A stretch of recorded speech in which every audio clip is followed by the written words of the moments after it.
Joining us for more is Georgia Congressman and Ranking Member on the Subcommittee for Government Operations, Congressman Jody Hice.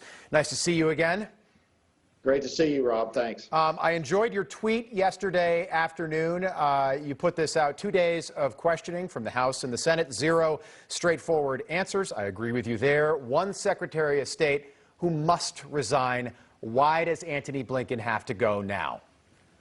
Listen, if there is anything that has come out of these last 2 days of hearings, is that this person, Antony Blinken, has no idea what he's doing. He is not fit to be Secretary of State, and he needs to resign. What took place in Afghanistan is inexcusable. Look, Rob, our office alone, and I'm sure ours is not the only one, but we are still trying to get Americans out of Afghanistan.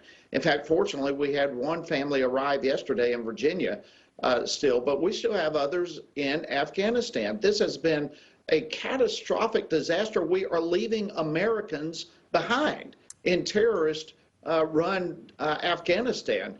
And yet here, Blinken is just acting as though everything is fine, taking zero responsibility, and he's unfit to continue serving as the Secretary of State. Yeah, just to pick up on that, of all people, it was Senator Mitt Romney who got the most clear answer from Antony Blinken yesterday. Blinken said there are thousands of Americans still behind enemy lines in Afghanistan right now. What do you make of the fact that private groups, many veterans groups, are still the ones that are getting American citizens out of Afghanistan and not the State Department?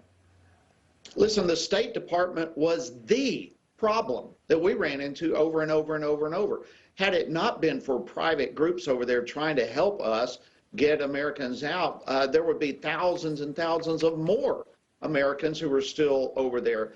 We have at every turn run into obstacles and obstruction and an unwillingness to work and cooperate with us from the State Department. They have been the #1 problem in all of this, and yet another reason why Blinken needs to go. He's not accepting any responsibility for this. And look, he's not the only one. I mean, we've got Defense Secretary Austin and National Security Advisor Jake Sullivan. I mean, no one in this administration has resigned. No one has been released. No one has accepted responsibility. And this is a catastrophe that continues to occur. I'm just curious what you made of the optics. Yesterday seemed to be a little bit more productive. I know that senators get 7 minutes to question people in testimony when they're testifying. People in the House, yourself included, Congressman, get between 3 and 5 minutes. What did you make of the optics of Antony Blinken actually making the walk 20 blocks down to Capitol Hill to appear in person? Yeah, well, he should have done that the day before with the House Foreign Affairs Committee as well. It's only an 11-minute drive to get to the Capitol, but he refused to do so on Monday, and he was blasted for not doing so. But it was good for him to show up in person yesterday. And again, you know, the optics in that regard, I suppose, were beneficial to some extent. But that's, again, what he should have done. He's been asked to appear before a congressional or Senate committee. He needs to be there.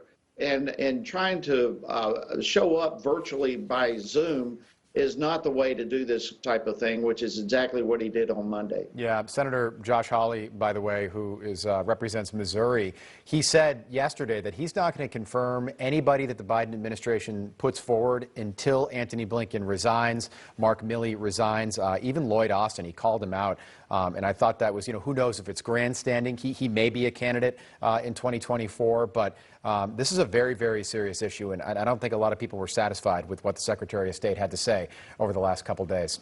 Congressman Jody Hice, always a pleasure having you on. We appreciate it. Thank you. Thank you very much.